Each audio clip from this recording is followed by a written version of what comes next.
हमने high court में ये एक पिटिशन फाइल की थी कि भारत में एक नागरिक को, फ्री नागरिक को ये अधिकार है कि उसको जहाँ चाहिए वहाँ वो चिकित्सा ले सकता है और जिस हॉस्पिटल में जिस डॉक्टर्स पे उस पे वो कंफर्टेबल फील करता है वो वहाँ जा सकता है। और ये अपील थी कि हमें यहाँ से जहाँ हम चाहते हैं वहाँ जाने दिया जाए, क्योंकि मैंने कल ही यहाँ लेटर लिख दिया था कि हमें कहीं और जाना है जहाँ हमें पसंद है, पर इन्होंने आज तक उसका हमें रिवर्ट नहीं किया था। लेकिन हाई कोर्ट ने ये अलाउ नहीं किया, ये कहते हुए कि हमें उनकी हेल्थ की बड़ी चिंता है। तो हमारे काउंसिल ने ये भी कहा कि अगर आपको चिंता है तो हम जहाँ भी हॉस्पिटल में जा रहे हैं आपके डॉक्टर्स वहाँ आ सकते हैं और जो भी उनको चाहिए हम उनको दे सकते हैं, क्योंकि ये हमारे डॉक्टर्स को आने नहीं दे रहे यहाँ पर। जो सोनम को पिछले 20 दिनों से या पिछले 10 सालों से देख रहे हैं उनको यहाँ एक्सेस नहीं दे रहे हैं। जैसे ये डॉक्टर यहाँ खड़े हैं, डॉक्टर दीघे, इनको ऊपर नहीं जाने दे रहे उनके रूम में, जो उनको 20 दिन से देख रहे थे। तो और प्लस हर चीज़ में ऑब्स्ट्रक्शन हो रही है। जैसे कल जैसे ही हम आए तो उन्होंने कहा कि 2.9 है पोटेशियम, तो हमने कहा नहीं, एक दिन पहले तो 4.3 था, तो आप हमें सैंपल दीजिए या हमें अलाउ करिए कि हम और एक लैब से ये टेस्ट करवा सकें, क्योंकि सेकेंड ओपिनियन एक राइट है हर एक इंसान का। कोई एक हॉस्पिटल नहीं कह सकता यही हमारी रिपोर्ट है और यही हमारी ट्रीटमेंट है, आपको लेनी ही पड़ेगी। हर पेशेंट का ये अधिकार होता है कि वो सेकेंड ओपिनियन ले, थर्ड ओपिनियन ले और उसको क्या ट्रीटमेंट चाहिए वो उस हिसाब से डिसाइड करे। तो उन्होंने हमें इतना ही अगर डेंजरस था, लाइफ थ्रेटनिंग था 2.9, तो सुबह हमने 10 बजे के सैंपल्स मांगे हुए हैं, हमको रात को 10:30 बजे मिले और 10:30 बजे मैं और डॉक्टर दीघे हम देख रहे थे, सारी लैब्स बंद थी और हमें तभी चाहिए था, क्योंकि अगर वाकई 2.9 होता तो बहुत डेंजरस था। तो रात को 2:30 बजे हमें पता चला कि वो जो वो कह रहे थे 9 था ही नहीं, वो 3.6 था, जो कि नॉर्मल है 3.5 के ऊपर। तो पहली बात तो ये है कि ये गवर्नमेंट हमको गुमराह कर रही है कि सोनम की हेल्थ के लिए उनको यहाँ लाया गया है, क्योंकि अगर सोनम की हेल्थ के लिए यहाँ लाया जाता गवर्नमेंट को, या तो वो हाई कोर्ट का कोई ऑर्डर लेके आते और डॉक्टर्स आते जो उस दिन सुबह चेकअप करते और फैमिली को और सोनम को कॉन्फिडेंस में लेते हुए उनको लेके आते। लेकिन जिस तरह से पुलिस बिना वर्दी के आई और जिस बेरहमी से उठा के लेके गई, तो ऐसा तो नहीं लगता कि कोई जिसको किसी की हेल्थ की परवाह उसने ऐसा किया हो। और सेकेंडली, अगर 2.9 इतना लाइफ थ्रेटनिंग है और सुबह 10 बजे से आपको अलाउ करना चाहिए कि सेकेंड ओपिनियन को दूसरी लैब से लेके आए, तो आपने 10 घंटे 12 घंटे क्यों डिले किया, तो मेरा फंडामेंटल यही क्वेश्चन है कि क्या भारत इंडीड डेमोक्रेटिक है और फ्री है। क्योंकि आज जज ने भी कहा, हमने ये पूछा कि जिस तरह से उनको यहाँ सुलूक किया जा रहा है, 30-30 40-40 पुलिस जो है उसी 8th फ्लोर पे घूमते रहते हैं। जब हम जाते हैं तो ये बैग मुझे बाहर रखने को कहते हैं, हमें फ़ोन नहीं ले जाने देते। सोनम को अपनी वो सैमसंग की टैबलेट चाहिए थी काम करने के लिए, वो नहीं दे रहे। तो वो तो डिटेंशन में तो है नहीं, ऐसा नहीं है कि वो जैसे पहले जोधपुर की जेल में थे। अगर इंसान डिटेंशन में नहीं है तो उसको तो फ्री एक्सेस होना चाहिए हर चीज़ का, उनको उनके डॉक्टर्स को उनको मिलना चाहिए और जो भी उनको चाहिए वो यहाँ पर नहीं करवाया जा रहा। तो इसीलिए ये एक लार्जर क्वेश्चन है जो हमको आंसर करना है कि इस देश में क्या किसी नागरिक को ये अधिकार नहीं है कि वो अपनी चिकित्सा खुद निर्धारित करे, किस डॉक्टर के पास उसको चिकित्सा लेनी है, कौन से हॉस्पिटल में लेनी है। और अगर उसको गवर्नमेंट उसमें इंटरवीन करती है तो क्या वो फोर्स यूज़ करके ही कर सकती है? क्या वो एक डेमोक्रेटिक वे से नहीं कर सकती, जहाँ टेस्ट हो, ट्रांसपेरेंसी हो, जहाँ कंसेंट हो, फैमिली भी कहे कि हाँ हम आपके साथ हैं। तो बेसिकली यही था। और लेकिन हम कल इसको अपील करेंगे। आज का जो ऑर्डर है वो शाम तक शायद आएगा, तो कल हम डिवीज़न बेंच के सामने फिर से इस पर अपील करेंगे। क्या आज आप सोनम सर से मिलिए या फिर किसी डॉक्टर से मिलिए, डॉक्टर्स ने उनके हेल्थ के बारे में क्या अपडेट दिए? क्योंकि जब दीघे डॉक्टर उन्हें चेक करते थे हर रोज 8 बजे हमें पता चल जाता था, तो वैसे आज आपको क्या अपडेट? ये आपने बहुत अच्छा क्वेश्चन पूछा कि 20 दिनों तक जब डॉक्टर दिघे और डॉक्टर लांबा उनको रोज चेक करते थे, तो मुझे भी सुबह और शाम को रोज रिपोर्ट्स बाकायदा मिलती थी। पर जब से यहाँ आए हैं हमें रिपोर्ट्स नहीं दी जाती, तो आज हमने वो भी अपील की और वो भी ऑर्डर में आया है कि इमीडिएटली हमें रिपोर्ट्स दी जाएं, ताकि हम अपने डॉक्टर्स के साथ भी सलाह करें और जो हमें सही लगे हम वो चिकित्सा करें। तो इन्हीं लैप्सेस की वजह से हम चाहते थे कि हम ऐसे हॉस्पिटल में जाएं जहां पर हमें ये सब सुविधा हो और चिकित्सा में कोई ऑब्स्ट्रक्शन ना हो। और मैम, आप जब सोनम सर से मिली, सोनम सर कैसे है, वो क्या कह रहे हैं, आपकी क्या बात है? नहीं, सोनम, मैं ये सबको कहना चाहूंगी कि सोनम को जो यहाँ जबरदस्ती ले आया गया, हम सबको पता है कि गवर्नमेंट ने इसलिए लेके आए क्योंकि उनको डर था कि अगर सोनम कल प्रोटेस्ट को लीड करेंगे तो बहुत मात्रा में लोग आएंगे। पर गवर्नमेंट को शायद ये नहीं पता कि सोनम की नहीं आने से उससे दुगना लोग जुड़ेंगे। और मेरी सबसे यही दरख्वास्त है कि हम कल बहुत ही शांतिपूर्वक तरीके से जो मार्च है, वो जो हम करने वाले थे, वो जारी रखें और सब इसके साथ जुड़ें, क्योंकि ये जो एजुकेशन का मुद्दा है, ये हमें पता है कि ये फाउंडेशन होती है किसी भी देश की डेवलपमेंट के लिए, या जैसे हम विश्व गुरु बनना चाहते हैं, जो कि हमने पिछले काफ़ी सालों में ये अपॉर्चुनिटी को मिस कर दिया है। कोई भी ऐसी कंट्री नहीं है जहां पर एक छोटे बच्चे को उसके बैकग्राउंड के हिसाब से, कोई भी डेवलप्ड कंट्री नहीं है कि उसके बैकग्राउंड के हिसाब से एजुकेशन मिलती हो। अगर हम फिनलैंड और जापान जैसी कंट्रीज देखें तो एटलीस्ट क्लास 8 तक हर एक बच्चे को गवर्नमेंट स्कूल के तहत एक स्टैंडर्ड की एजुकेशन मिलती है, जो कि नागरिकता, सिटीजनशिप सिखाती है।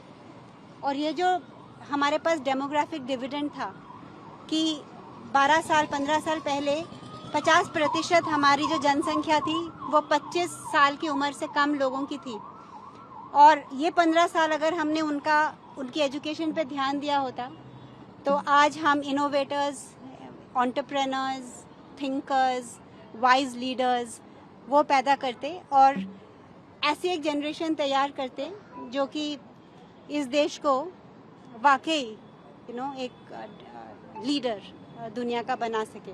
तो ये जो नीट का पेपर का लीक है और ये सब सिम्टम्स हैं, हमें ये एजुकेशन जो सिस्टम है, सब कह रहे हैं कि ब्रोकन है और इसको ठीक करने की ज़रूरत है।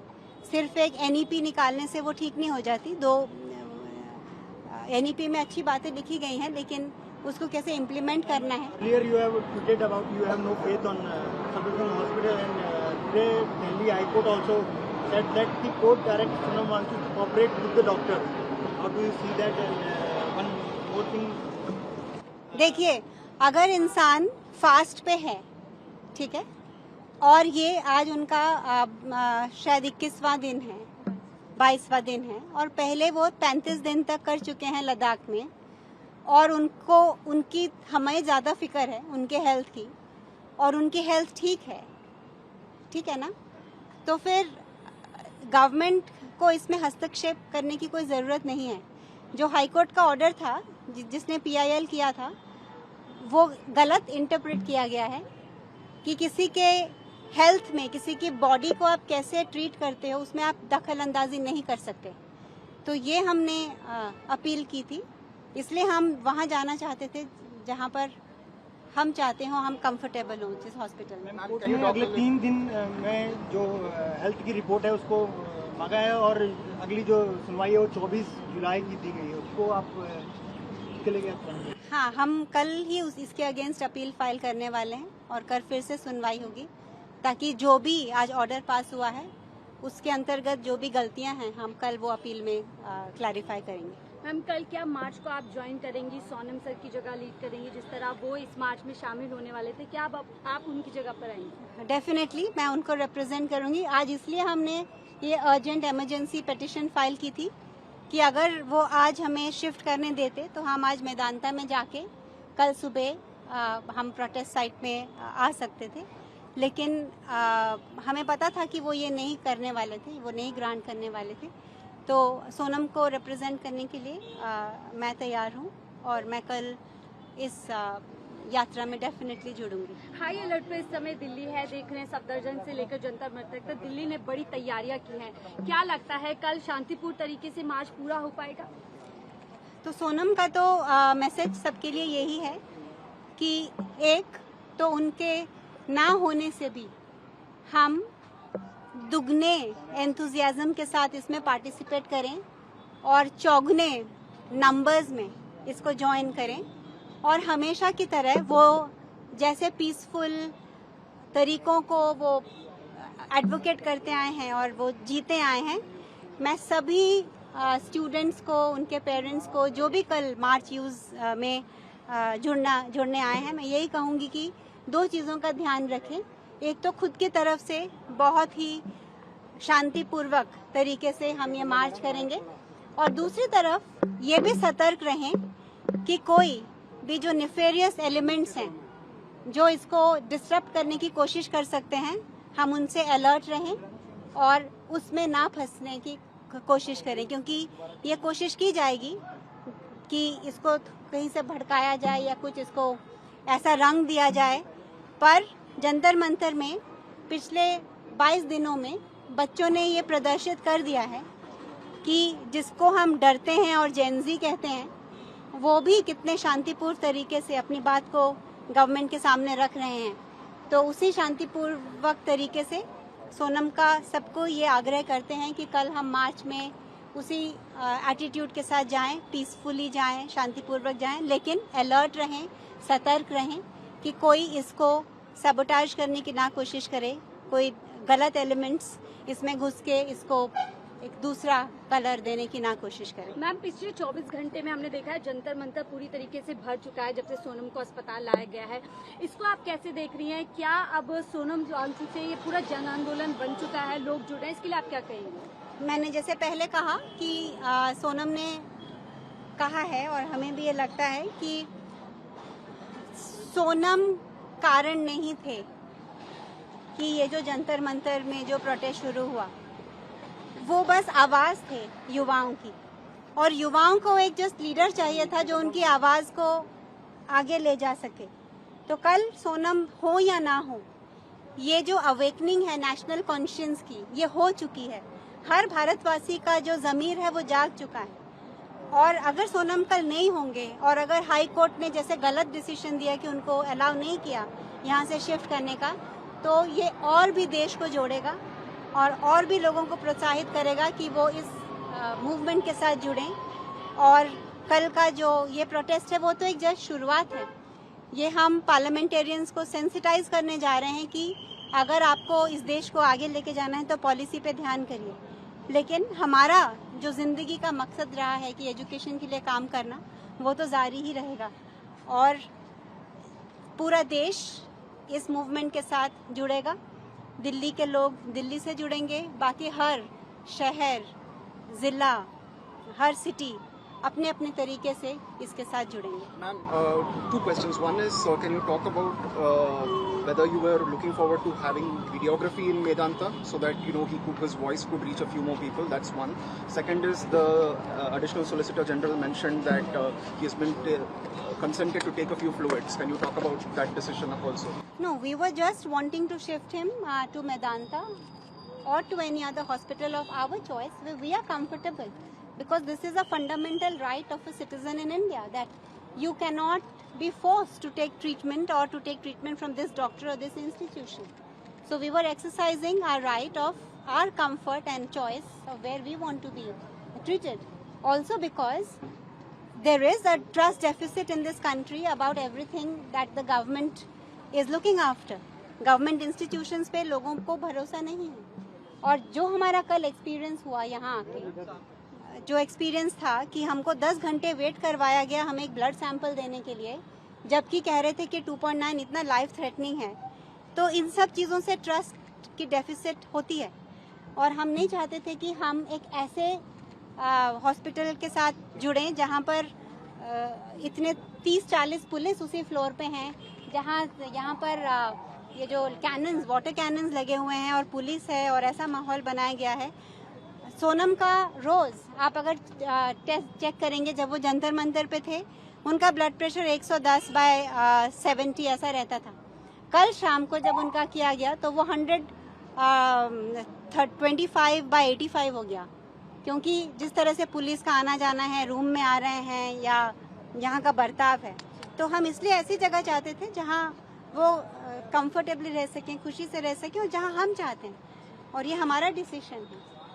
बॉलीवुड से लोग भी आ रहे हैं, तो या क्या समर्थन मिल रहा है? तो फ्लूइड्स का ये है कि सोनम चाहते थे कि जैसे वो पहले फास्ट पे थे वो वैसे ही फास्ट पे यहाँ रहे। He should continue his fast, which he's been doing. Okay, they have been asking him to have, fluids and all of that, but he didn't want to.